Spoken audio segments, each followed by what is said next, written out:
Hussain, this moment of this kind of very wild figuration.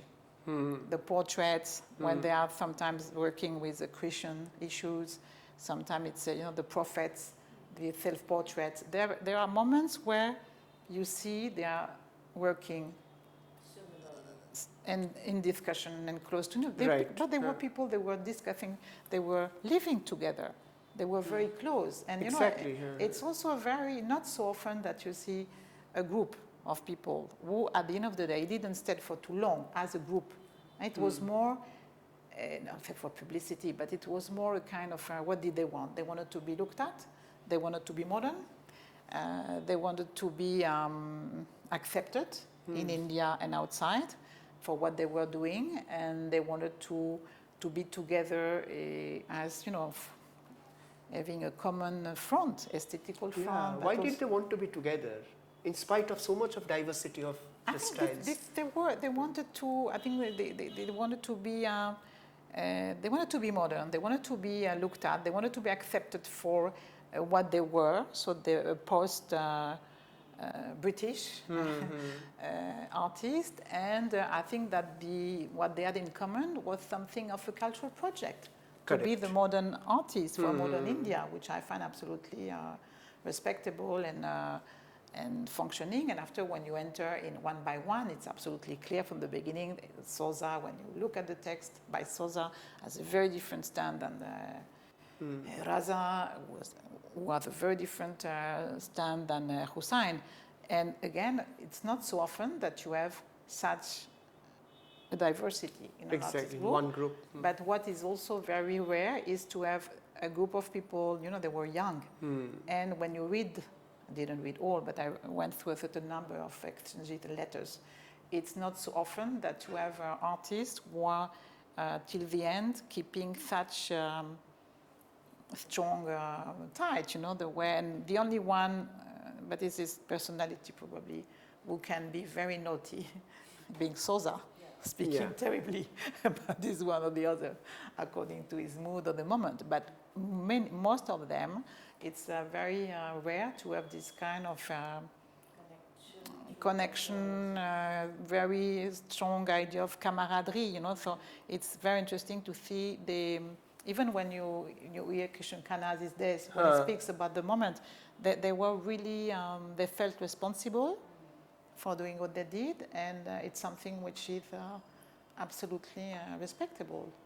But again, it doesn't, when you look at all what happened in the visual arts in India after 47, and in their proper works, it's a complete diversity. Eclecticism, again, it's close to anything goes, and not anything, it's very difficult to have anything, by definition, you have a certain, the works are not defined. I don't believe in essentialism, but the works are in a way or another echoing to a specific momentum. But it's a very open momentum because on the debate we have, when you are Shantiniketan and further, and other places than Shantiniketan, another moment and the foundation, the golden years, what is quite important with Indian art is also what happened between the people who were more in India, the people from outside, those who were in between. So this kind of negotiation with very different realities, very different formal decisions. It was one thing to be in New York, another thing to be in London, another thing to be in Paris, because at the time you had a little bit less speed in the circulation, you had less, the market was not interacting on the level it does now, and so on and so forth. So of course it's a very, I would say a very, very strong diversity.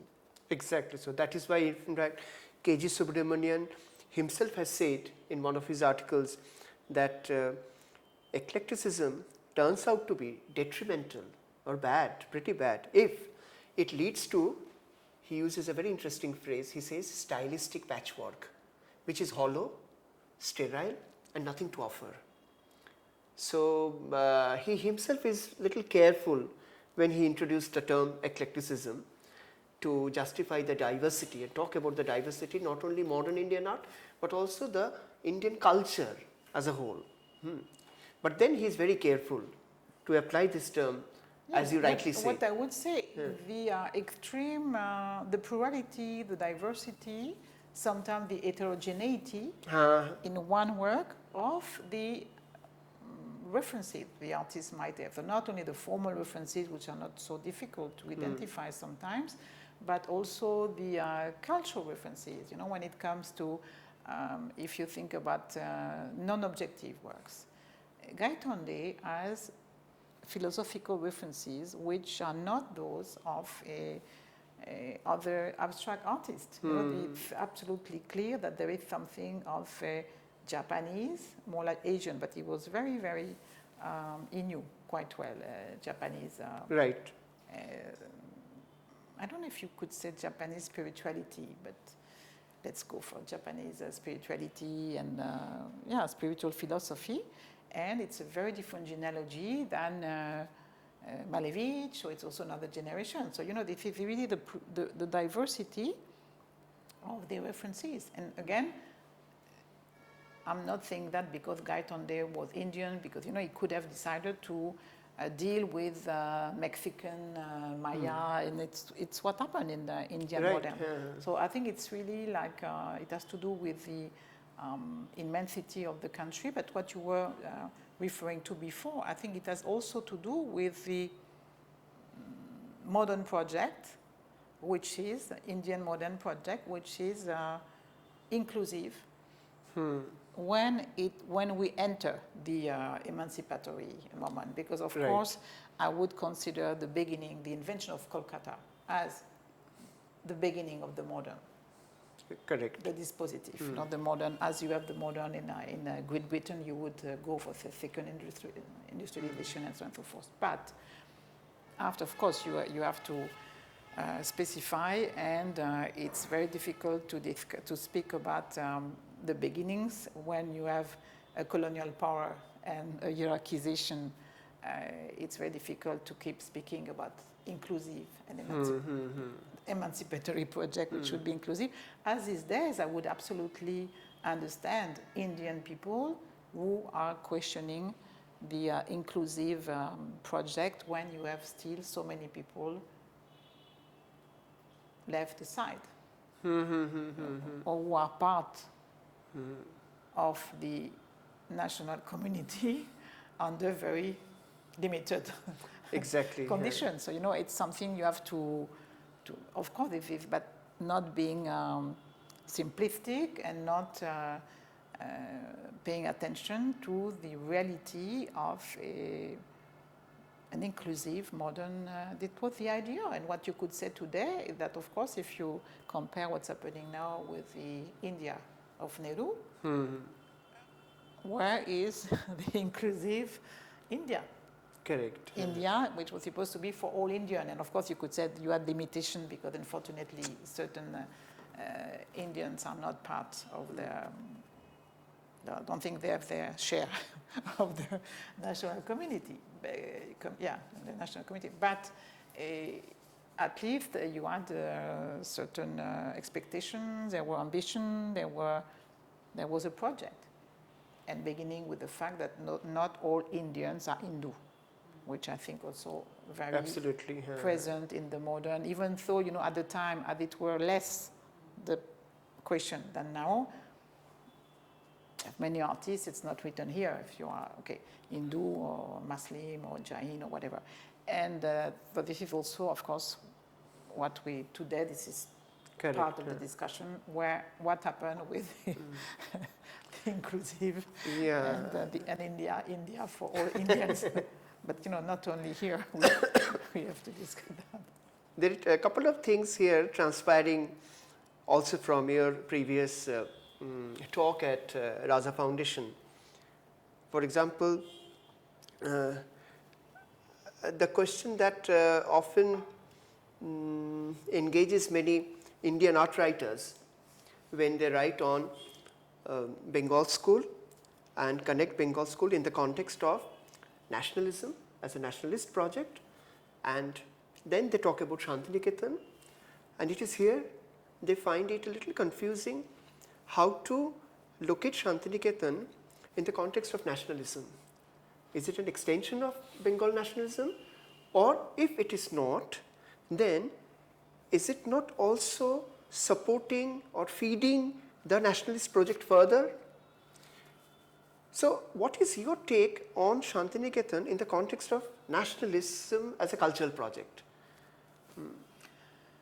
I think you can deny that Shantiniketan is a continuation, an extension of the Bengal revolution.